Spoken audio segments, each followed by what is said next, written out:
Hi, Curtis, and thank you for joining me on my YouTube channel. In this video, I wanted to kind of talk to you about your journey and purchasing your first home, how things are going, and where you are right now and where you want to be in the future. Sure. Thank you, Tina, for having me on your platform. Really appreciate it.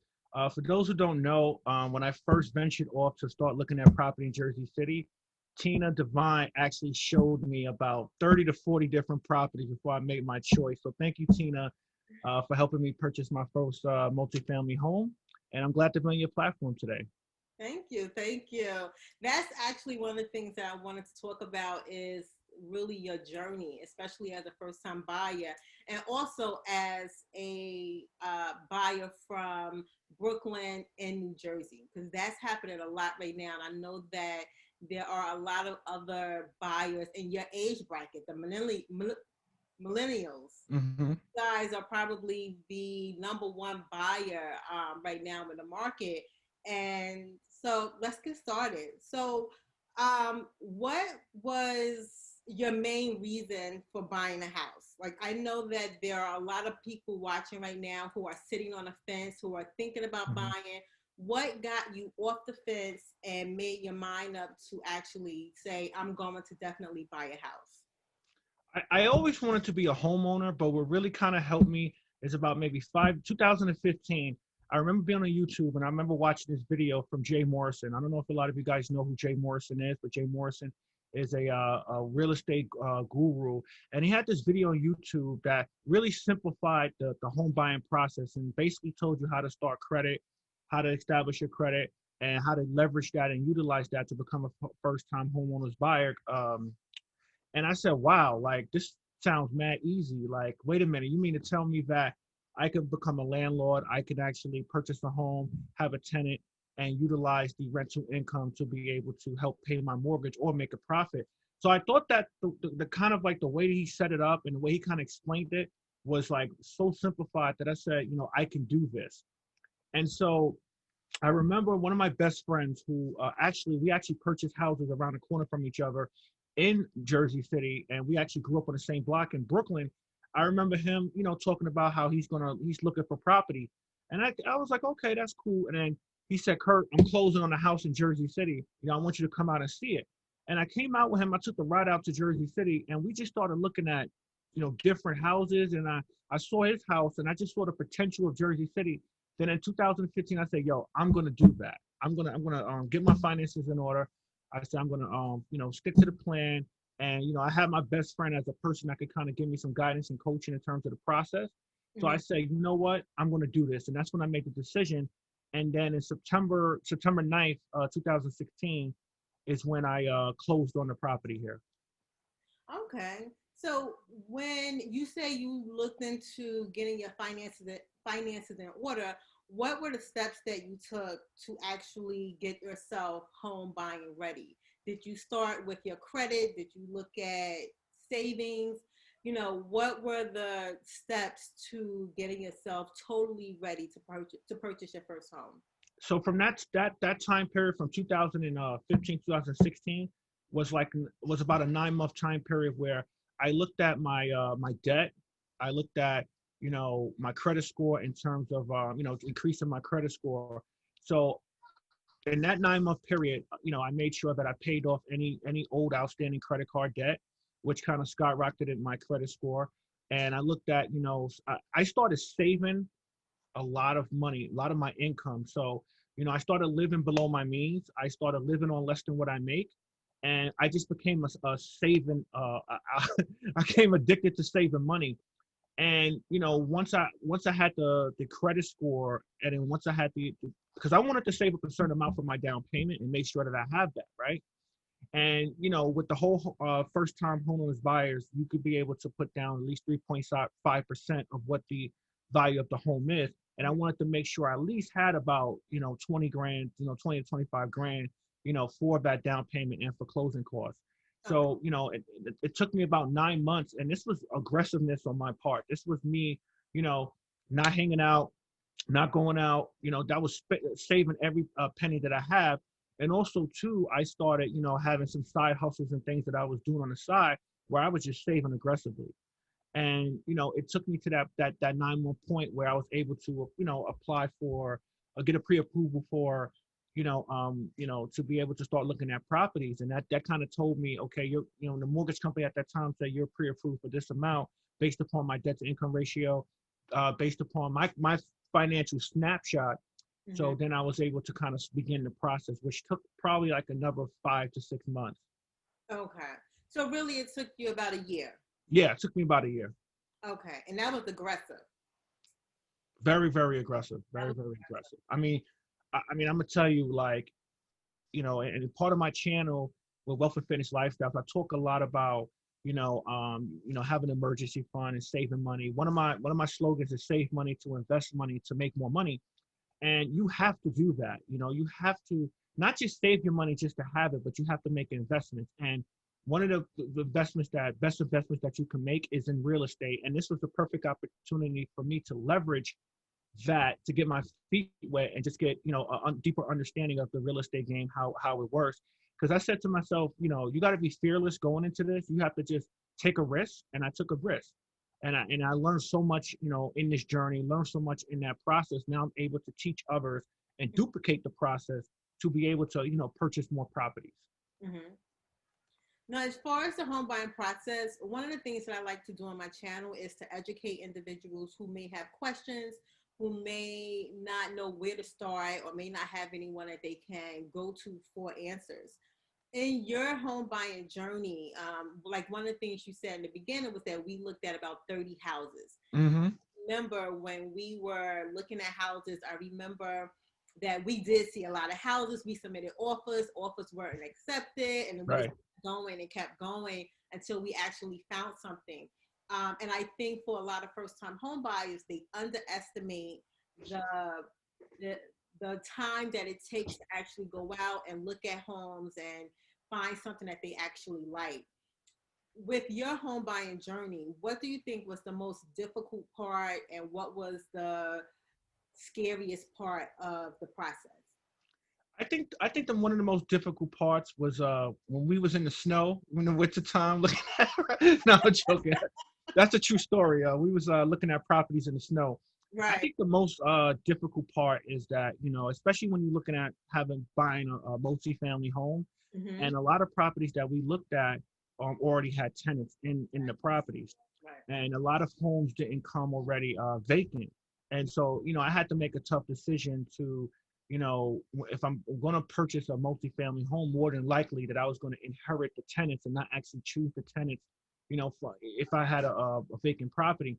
And, one of the toughest, and I guess scariest, not scary, but just the toughest things you have to cope with and deal with is, tenants that, you inherited because, they weren't hand selected by you as the landlord or the owner. And some of them are set in their ways, and depending upon the previous landlord before me, how he dealt business with the tenants can, set the precedent and dictate, the relationship going forward. Fortunately, I had, inherited tenants who, we had some ups and downs and challenges, but one thing that we do is respect each other. As I respect them as my tenants, they respect me as the landlord. And, I make sure I go above and beyond to make sure that they have a adequate living space, and they make sure they go above and beyond to be able to, pay the rent on time and to, take care of the living space. Okay. And talking about tenants, how has it been being a landlord? Like, is that because I think that sometimes people underestimate the responsibility that it takes to be a landlord. Like I often tell my buyers that being a landlord is like having another job because you Oh have yeah. extra responsibility for this. And usually in our area, we have houses that have families. Most of the people Right. living there have kids, and it's multiple adults living in apartments. So you have to deal with multiple people, multiple attitudes, and sometimes it's not always going to be a seamless connection. So Hmm. how has it been being a landlord? Because now it's been 4 years. Right. It's been So four how years. has your experience been as a landlord?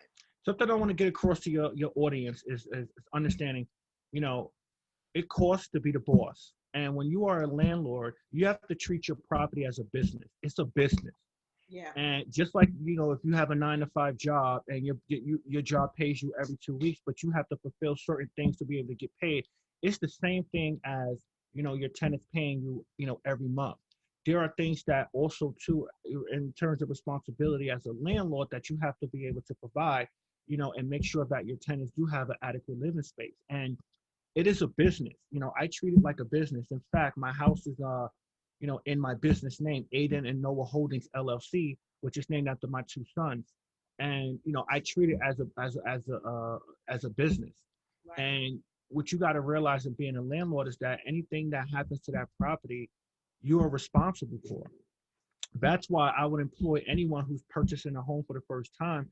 Not only save up money to have your down payment, your closing costs, and all of that stuff, but you need to have money on the side for your emergency fund. Because I'm going to tell you, being a homeowner, something's going to happen in your property. It's inevitable. A staircase might collapse. The boiler may not stop working. You may have squirrels in your walls. True story. I had squirrels in my tenant's Your walls too. taxes may go up also. Yep. Right. And your taxes go up too, which means your mortgage is going to go up. Yep. So I would employ anyone who's purchasing a home. Make sure you set aside a couple of $1,000 for in case things happen, because they will. I mean, literally, in the last, since I own this property, I had different contractors came in to fix things and upgrades and things like that. So you treat your property as a business. And there's three things I would say in terms of your tenants, right? You got to treat them like people. You as a landlord want to set the precedent of, establishing that boundaries, because sometimes you could have tenants that, are overly friendly, and you could build a relationship and a rapport, but you still have to maintain, and they have to understand and respect you as the landlord at the end of the day. They may feel like they have a rapport with you, so they could be late a couple of times and pay half now, half later. No, you don't want to do that. You want to set the precedent and the tone from the beginning and the structure of this is how things are going to go. And in the same token, you have to fulfill your obligations and responsibilities as a landlord. Right. Right. Because you never want to mix business with personal. Right. And when it comes to tenants, like you said, they can become friendly, and then before you know it, you're not getting your rent, and because of the relationship, you may not feel comfortable going to your tenants and asking them for money, or going through the eviction process, which is a part of being a landlord. Right. Um, Last but not least, what advice would you have for any first time buyer or anyone who's thinking about buying right now? I would say, my advice to you would be, don't be nervous, and don't get scared by, the whole process, because it's a long process. You gotta, get pre-approved. You have to look for a property, and you have to put in an offer. Then you got to go through attorney review. Then you got to go to underwriting, which could be a long process depending upon your current finances, and then going through the whole closing process. I would say enjoy the journey through that whole process. Learn that process so you could be able to teach the next person the steps that it takes. Because I think that one thing that's missing, especially in our community, is that educational component of teaching others how to do things. Because a lot of people, especially in, the inner cities, may not even know that they could purchase a home. I didn't know until I saw that Jay Morrison video that I can actually be a homeowner. Fortunately, I had to move from New York City to New Jersey because that's what I can afford at the time. Mm-hmm. But at the same token, if that information is not shared, if we don't have people like us, that's a replica of our community, being able to teach them how simple it can be, because it's not a hard process. It's a quite simple process. You just have to go through the process, and you're gonna have ups and downs during the process. But I'll tell you, it will feel good when you're, at the end of the day, when you're at that table and you're signing those thousand sheets of paper, and you give up your money, you got to give up your, your signature. All you get is keys, and everybody else get paid. But it's a feel good process when you come into your property for the first time and you look at it and you say, wow, this has potential. And the other thing I would say is that, your first home that you buy may not be your dream home, because, the first property that I purchased was not my dream home. Right. But a home is what you make it. And if once you put some repairs in there, you fix things up, you change things around, you can actually see, how much potential a property can have. So just because a house is not, have the most up-to-date appliances and might have the up-to-date, the way it looks, that doesn't mean that you couldn't make it that way. Because I'm gonna tell you, a lot of people, what they do is they'll fix up homes. You see a home, you be like, I would never buy that. Fix it up, you're like, oh snap, like I want to live in there, you know. So oh, sometimes when you look at properties, you also got to look at the potential of that property. Yeah. I usually tell my buyers, especially first time buyers, that your first house, first of all, your first home, you usually stay there between 5 and 7 years. Hmm. People, when they buy their first home, they think, oh, I'm stuck in this 30-year mortgage. But the truth of the matter is, most people stay in a home between 5 and 7 years. But you also, like you said earlier, you have to look at it as a business, and you can't look at it as just this is my home, and this is my forever home. But this is a business that I'm purchasing, and this is something that can ultimately pay me a reward at the end. Right. You know. Well, thank you. That's all the questions that I have for today. And I just want to say thank you again. And to anybody watching, definitely check out his channel, The Wealth and Fitness. I will have the link below. Yeah, let me just tell your audience real quick. Wealth and Fitness Lifestyles. You can catch me on YouTube. I'm actually on two journeys in my life. I'm on my health and fitness journey, where I'm going on a whole total body transformation. I started 4 months into my workout and body transformation. I lost 37 pounds so far, Wow. and I'm looking to lose more. I'm also on my financial freedom, and on my channel and my platform, I talk about different aspects of finances. How to improve your financial situation. You can also catch me on Instagram at Mr. Curtis Miller, and I have some workout videos and also just day-to-day interactions as it relates to wealth and fitness. So when you guys get a chance, make sure you hit the link in the description, and also to subscribe to the channel to get future content regarding wealth and fitness. Thank you. I have to tell you, I showed my son your channel. He loved it. Oh yeah. He's 16. He was Oh. like, "Oh, he got some good content. I like his content. I was like, subscribe to his channel." So Yeah, you tell him to hit that subscribe button and leave a comment. yeah. I got a lot of different things and topics I talk about. I have almost 100 videos on my YouTube I channel, know. and I think that being 4 months on YouTube, I'm actually improving. And I see your channel too, Tina. All the information that you share on your platform and stuff like that. So, to your viewers and everybody that's listening to this information, reach out to Tina Devine. In regarding real estate, and if you're trying to look for a property in Hudson County, Bergen County, you're all over, right? County, Hudson, Essex, Union, pretty much. I mean, this woman is a hardworking woman. I mean, I had this woman in blizzards showing me properties in the snow, and our hands are freezing cold. I don't know if you remember that. Opening those lock boxes, trying to get inside all those properties. Yeah, that was pretty interesting. We had some horror stories too, looking at properties and I know. people getting really upset that we're trying to buy their house. So It's a journey. It's a journey. One of the things, like, I think a lot of people underestimate when it comes to the home buying process is that search. Because we look through multiple seasons. Like, you yeah, go from winter into spring into summer. You look for a house through multiple seasons before you can actually find that one that you like and that they accept your offer. So it's right. Because I remember we started February 2016. I didn't purchase that property till September. yeah, And from February, and I think the property that I purchased, I think they accepted it like June, and right. it took that 2 months, till September Yeah. to, They accept someone else's offer first. yeah, they accepted somebody else's offer. That person couldn't close the deal, and then they came back to us. Right. Yeah. So it's a lot. It's a lot for a buyer, but it's definitely worth it. Definitely. And Tina's going to help me buy a couple of more properties too. We're going to talk offline after this video about Yeah. that. All right. So I think that's it. I think that was good.